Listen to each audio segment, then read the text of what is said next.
Merhaba arkadaşlar. Bugün böyle gördüğünüz gibi 2 tane süper kahramanlı yumurtalarımız var. Tabii kardeşim dayanamayıp açtığı çocukluk halidir. Benimki de burada turuncu Wonder Woman. Yanlarında da Batman ve bu süper kahramanın adını bilmiyorum çünkü çok bilmiyorum bu süper kahramanda. Hemen açmaya başlıyorum. Ben sürpriz yumurtanın içinde açıyorum. Ups. Açtım. Şimdi çöplerimizi koyuyoruz. Tabii sonra da çöp kutularımıza atıyoruz. Şöyle pembe ve turuncular var. Ben turuncu yani kendiminkinden açmaya başlıyorum. Sticker çıktı. Şöyle. Wonder Woman, Batman ve Superman çıktı. Şu şekilde gösterelim.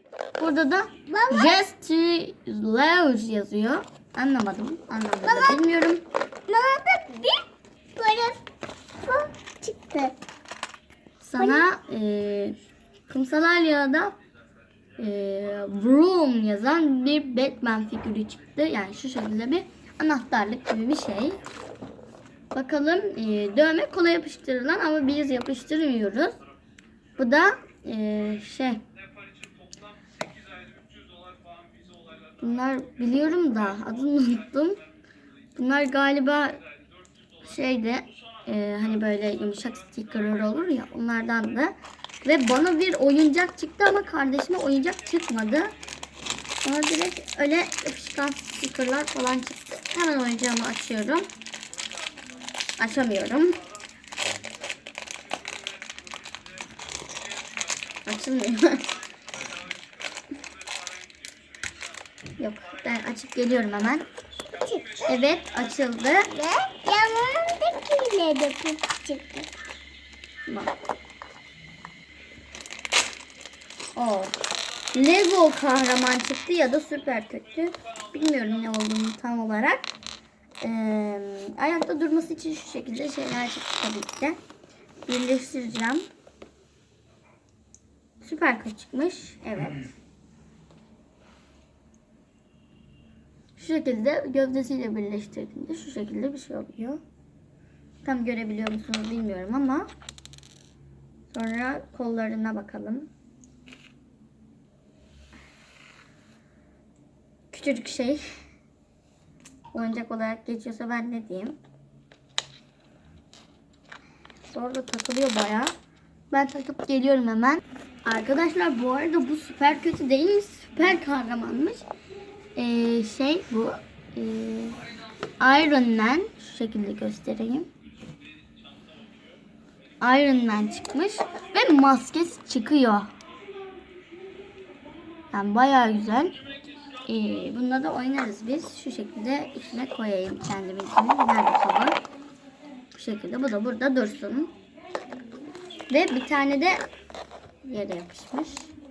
Yapışmış derken orada kalmış. Şu şekilde bir değişen sticker gibi bir şey çıktı. Anlamadım pek. Batman'li ve Robin'li. Robin'i bilenler vardır. Bence bayağı güzel şeyler çıktı içinden. Evet, şöyle bir anahtarlık çıktı. Yumuşak sticker çıktı. Sticker çıktı vesaire. Iron Man çıktı. İşte bu resmi değişen sticker çıktı. Lollipop çıktı 2 tane de. Şu şekilde gösterelim. 2 tane de lollipop çıktı. Bu kadardı arkadaşlar. İçine hepsini geri koyuyorum ve kapatıyorum ağzına. Tabii alabilirsem. Aldım. Ben olacağım. Tamam, olursun. Olur mu? Hı. Olursun. Bunu şöyle koyalım ben. Olurum ben. Bunu da koyalım. Tamam. Benimki bu kadardı. İçinden bu kadar çıktı. Bayağı güzeldi ama. Yani yumuşak sticker falan filan. Bayağı güzel şeyler çıktı.